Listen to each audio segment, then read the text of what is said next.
Shalom, jangan lupa subscribe, komen, dan share video ini. Si Dogi Tang hebat, luar biasa. Tetapi pola pikirnya sungsang. Suka membanding-bandingkan Quran dengan Alkitab. Jauh langit dan bumi. Ya. Bahwa Tuhan yang dengar dulu. apakah Bapak percaya bahwa Tuhan yang Maha Esa itu juga Maha Kuasa itu bisa menjadi manusia? Iya, percaya. Karena Bisa. Tuhan Maha Kuasa.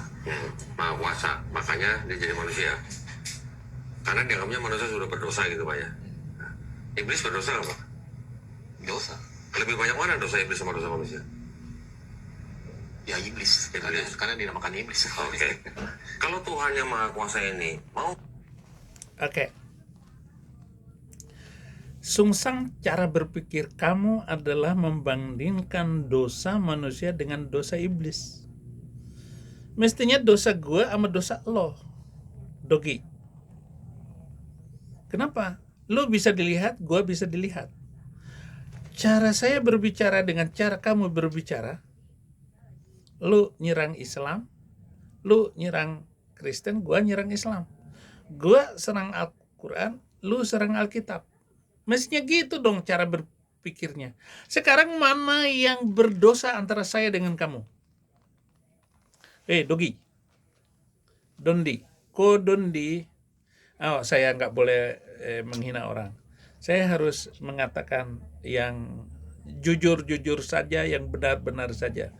Saya akan mulai memanggil Anda bukan Dogi ataupun Dongki. Ya, oke.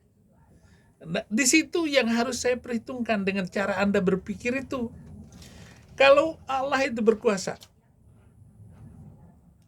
maha hidup, pernah nggak Allah Subhanahu wa Ta'ala itu katanya maha menghidupkan? Oke, dalam narasi Anda benar Allah itu menghidupkan. Benarkah Allah dan siapa nama orang yang dihidupkan oleh Allah sebagai bukti bahwa dia itu ada? Beda dengan Yesus. Ada orang yang dihidupkannya. Sudah 4 hari dikubur, Lazarus dipanggil hidup, dan sampai masih bertahun-tahun kemudian Lazarus itu bangkit hidup kembali. Tapi Allah yang Maha Kuasa itu, siapa yang sudah pernah dihidupkan oleh Allah itu? Baik Quran maupun Alkitab mengatakan bahwa Yesus menghidupkan orang mati. Kalau di Al-Quran dikatakan biiznillah, atas izin Allah. Tapi di dalam Alkitab Yesus itu sendiri menghidupkan tanpa menyebut izin Allah. Nggak ada. Dan Allah pun nggak dikenali dalam Alkitab. Itu kan hanya untuk terjemahan, memudahkan orang Indonesia mengenal sesembahan itu. Itu nama lain dari sesembahan itu. Mana kuasanya? Mana kuasanya? Kalau ada kuasanya, ada ayatnya bahwa Allah SWT itu pernah menghidupkan orang mati. Dan siapa namanya itu? Tahun berapa Allah SWT itu menghidupkan orang mati? Kodondi, coba jawab. Jangan menggiring orang, pintar menggiring orang. menjadi manusia untuk menebus dosa manusia, kenapa Tuhan tidak menjadi iblis untuk menebus dosa iblis? Karena Kan Tuhan kan Maha Kuasa. anak begitu. Ya, kenapa Tuhan tidak menjadikan manusia untuk menebus iblis? Itu malaikat yang jahat. Iblis itu adalah malaikat. Dulu malaikat. Dondi.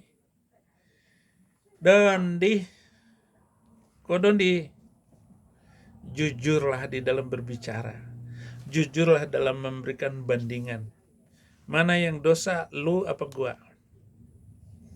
Lu tidak diampuni. Apalagi dari Kristen masuk Islam. Tidak diampuni dosanya. Bahkan Anda dikatakan fasik, bukan sekedar kafir. Ulaika humul fasikun. Surat kelima ayat 47. Renungkan, baca baik-baik.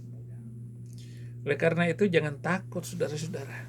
Ya, saya enggak mengatakan semau saya. Nah, pemahaman yang benar akan pribadi manusia Yesus Kristus penting agar dapat memahami dengan baik karya penebusannya itu. Fakta bahwa Yesus adalah Tuhan berarti karya penebusannya semata-mata karya dan kehendak Tuhan. Sebab Allah mendamaikan dunia dengan dirinya oleh Kristus. 2 Korintus 5 ayat 19. Karena ini adalah karya Allah, maka tidak dapat menjadi karya manusia. Karyanya bukanlah karya penebusan Allah ditambah dengan karya lainnya, tetapi semata-mata hanyalah karya penebusannya saja. Pemahaman yang benar dari pribadi Yesus Kristus, sifat dan karakternya penting untuk memahami keefektifan karya penebusannya. Fakta bahwa Yesus adalah Tuhan berarti karya keselamatan tidak hanya untuk satu kali saja, satu tempat saja, atau satu situasi saja. Nilainya tak terbatas dan kekal. Maka kalau Anda mengatakan, kenapa enggak manusia saja yang menebus iblis, setan? Lucu Anda, lucu. Saya mau ketawa, saudara-saudara. Oleh karena itu jangan lupa untuk mengerti karya penebusan itu ada bagi semua orang dalam segala zaman. Penebusan yang sifatnya kekal memerlukan pengorbanan yang kekal, pengorbanan besar yang hanya